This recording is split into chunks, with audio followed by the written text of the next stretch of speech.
मई के अंत में आंध्र प्रदेश का भागलपुरी जर्दालू आम जीआई टैग के साथ पहुंचेगा कई देशों में।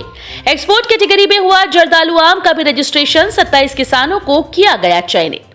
भागलपुर का जर्दालू आम कुछ खास है। आम का स्वाद बिहार के मुख्यमंत्री, राज्यपाल से लेकर प्रधानमंत्री और राष्ट्रपति तक पहुंचता है। इसको लोग बड़े ही चाव से खाते हैं, इसलिए ये आम लोगों के दिलों में भी जगह बना लेता है। इसको लेकर आज जिलाधिकारी के द्वारा समीक्षा भवन में कृषि पदाधिकारी व आम के किसानों के साथ बैठक की गई, जिसमें उन्होंने जर्दालू आम के बारे में जानकारी ली और साथ ही उन्होंने बताया कि जर्दालू आम कैसे फिर से बाहर निर्यात किया जाए, इस पर भी चर्चा की गई।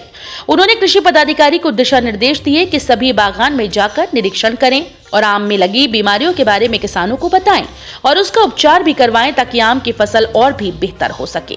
जिलाधिकारी सुब्रत कुमार सेन ने मीडिया से बात करते हुए कहा कि जर्दालू आम को जीआई टैग मिल चुका है, साथ ही साथ एक्सपोर्ट कैटेगरी में जर्दालू आम का रजिस्ट्रेशन भी हो गया, जिसके तहत 27 किसानों को चयनित भी किया गया है। उम्मीद है कि मई के अंत में आंध्र प्रदेश का भागलपुरी जर्दालू आम विभिन्न देशों में पहुंच जाएगा। उसके लिए विस्तृत आदेश निकल गया है, पैक्स के माध्यम से खरीदारी चल रही है। डिटेल जो आंकड़ा है वो आप लोग ले लीजिएगा। आज हम लोगों ने आम को लेकर के, जो यहाँ का जर्दालू आम है, जीआई टैग जिसको मिला हुआ है, इस बार हम लोगों का प्रयास है कि ये आम निर्यात हो, इसके एक्सपोर्ट की जो व्यवस्था है। एपेडा सेंट्रल गवर्नमेंट की एजेंसी है जो फैसिलिटेट करती है एक्सपोर्ट को, जो एग्रीकल्चर और फूड प्रोडक्ट्स हैं, तो उनके वरीय पदाधिकारी से बात हुई है और जर्दालू आम का पहले रजिस्ट्रेशन नहीं था एक्सपोर्ट कैटेगरी में, तो वो रजिस्ट्रेशन करा करके 27 किसानों का हम लोगों ने, एफपीओ है उसमें, जीविका के भी समूह हैं, उनका रजिस्ट्रेशन हम लोगों ने करा दिया है। अब हम लोगों का प्रयास है कि एक्सपोर्टर के माध्यम से इस साल हम लोग एक्सपोर्ट करवाएं जर्दालू आम का, और अगले साल से किसान डायरेक्टली एक्सपोर्ट करें। इसके लिए बहुत सारा सर्टिफिकेशन, पैकिंग हाउस, ये सब रिक्वायरमेंट होता है, तभी जो है एक्सपोर्ट हो पाता है विदेशों में, पश्चिमी देशों में।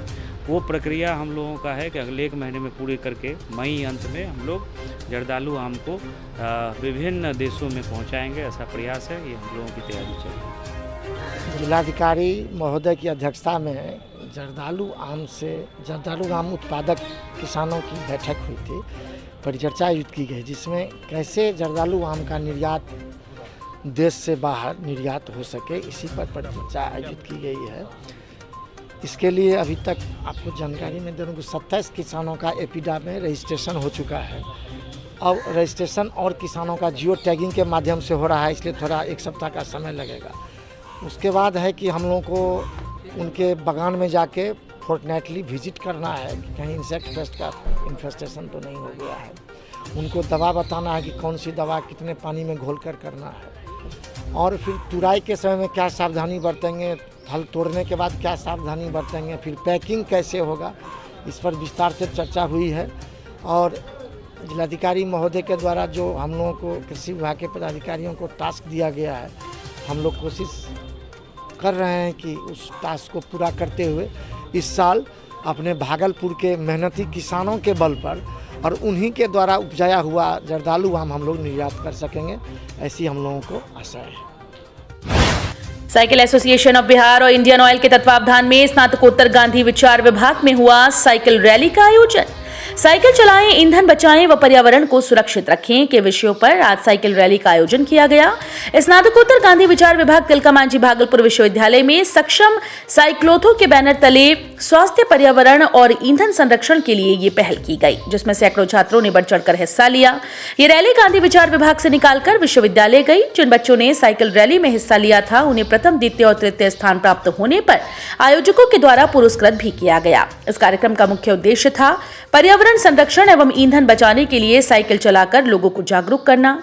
मुख्य अतिथियों के द्वारा हरी झंडी दिखाकर साइकिल रैली की शुरुआत की गई। ये साइकिल रैली गांधी विचार विभाग से निकलकर विश्वविद्यालय स्टेडियम तक गई। वहीं आयोजक ने कहा कि ईंधन की लगातार बढ़ती कीमतों के बीच इस तरह के जागरूकता अभियान चलाना बहुत आवश्यक है, क्योंकि ईंधन की मात्रा सीमित है और संसाधन रोज बढ़ रहे हैं। इसलिए हमारी ये नैतिक जिम्मेदारी होती है कि ईंधन का संरक्षण करना चाहिए।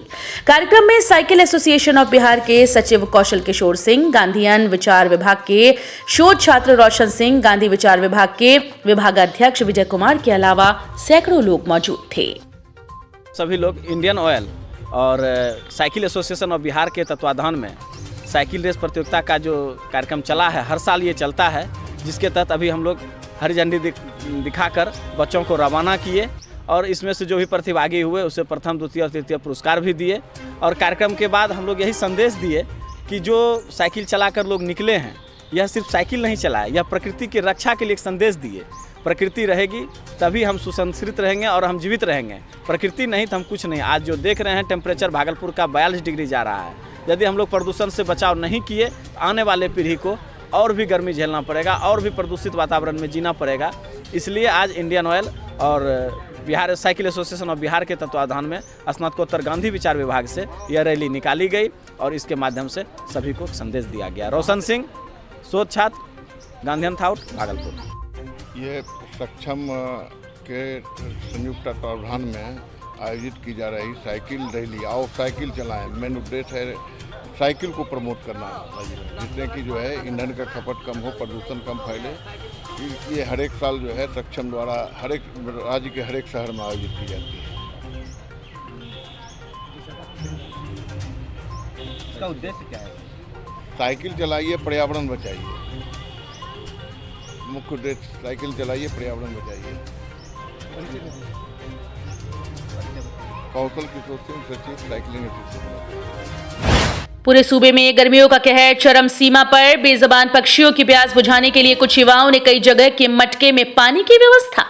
पूरे सूबे में गर्मियों का कहर बरस रहा है। पारा दिनों दिन बढ़ता जा रहा है। जाहिर तौर पर इतना गर्म मौसम किसी को नहीं भाता, लेकिन सृष्टि का चक्र तो चलता ही रहता है। मौसम बदलना भी एक आवश्यक क्रम है जिसे बदल पाना लगभग नामुमकिन है। इस चिलचिलाती धूप में बार बार प्यास लगना स्वाभाविक है। हम मनुष्य हैं, अगर गर्मी लगे तो बता सकते हैं और प्यास लगे तो पानी पीकर प्यास बुझा सकते हैं। लेकिन ऐसे मौसम में बेचारे बेजुबान पक्षियों के लिए बहुत भारी पड़ जाता है। कई पक्षी तो केवल गर्मी और प्यास के चलते अपना दम तोड़ देते हैं। इसलिए कहा जाता है कि गर्मी के मौसम में घर के बाहर छत पर या बालकनी में पक्षियों के लिए पानी जरूर रखना चाहिए, ताकि उन बेजुबान पक्षियों को भी पानी मिल सके और वो अपनी प्यास बुझा सके। इसी बाबत एक शिक्षक, जिन्होंने पक्षी को पानी पिलाने के लिए कई पेड़ों पर मटके लगाए हैं, कई जगह छतों पर पक्षियों के पानी पीने की व्यवस्था की, जिसके सभी पक्षी पानी पीकर अपनी प्यास बुझा सके। भागलपुर के रहने वाले मुकेश कुमार, गौरव कुमार के अलावा कई युवा समाजसेवी सैंडिस कंपाउंड में पक्षियों को पानी पिलाने की पहल में लगे हैं। साथ ही लोगों से भी अपील करते दिखे कि आप भी जब यहाँ जॉगिंग करने आए, खेलने आए, तो पक्षियों के लिए एक बोतल पानी लाकर मटके में जरूर डालें।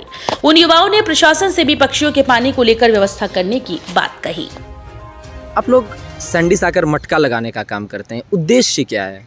बस हमारा उद्देश्य ये है कि पक्षियों की सेवा हो सके और जिस तरह से हम लोग कर रहे हैं उसी तरह आम लोग भी आए। यहाँ पर लोग आते हैं अपना सेहत बनाने के लिए, बैडमिंटन खेलते हैं, जॉगिंग करते हैं, बट इस तरफ किसी का भी ध्यान नहीं है क्यों? तो पर्यावरण इसको कुछ समझते ही नहीं, सिर्फ अपना देखना है। बट पक्षियों के लिए भी पर्यावरण रहेगा तभी हम लोग रहेंगे, तो ये बहुत निहायत ही ज़रूरी है। तो आम लोग जो यहाँ पर आ रहे हैं उन लोगों से अपील है कि कम से कम आ रहे हैं तो एक बोतल पानी ज़रूर डालें यहाँ पर, ताकि आप सेवा दे सके अपना। कैसे मन में विचार आया, क्या देखे ऐसा जो मन में विचार आया कि नहीं मटका लगाना बहुत ज़रूरी है? बस देखिए, ये छोटा सा एक हमारा इनिशिएटिव है, क्योंकि देखिए हम लोग जिस तरह पानी के लिए तरसते हैं, जैसे घर में अगर प्यास लगती है, अगर पानी नहीं मिलता है तो कितना हम लोगों को कष्ट होता है, उसी तरह पक्षी है। यहाँ पर एक भी पानी का बहुत कमी है। एक चापाकल है वो बहुत दूर योग हो उनके पास है, और एक छोटा सा नल है वो भी उसका भी टूटी टूटा हुआ है। वहाँ पर एक मोटर वाला घर है, उसमें से भी पानी बहुत कम आता है। तो यहाँ पर पानी की बहुत कमी है, तो हम लोग सोचे कि चलिए छोटा सा इनिशिएटिव लेते हैं और मटका लगाते हैं। तो ये बस एक छोटा सा इनिशिएटिव, ये परमानेंट सॉल्यूशन नहीं। अच्छा, क्या लगता है प्रशासन को इस ओर ध्यान देना चाहिए या नहीं? बिल्कुल ध्यान देना चाहिए। जिस तरह से कंस्ट्रक्शन वर्क चल रहा है, सारा कुछ हो ही रहा है, बट इस तरफ किसी का भी ध्यान नहीं है। तो यहाँ पर एक कोई भी सोख्ता टाइप का या फिर कुछ भी इस तरह का सॉल्यूशन निकालना चाहिए ताकि हो सके पानी की व्यवस्था, क्योंकि पक्षियों के नहाने के लिए ऑब्वियस होना ही चाहिए डेफिनेटली। परिचय आपका? मेरा नाम गौरव सिंह है।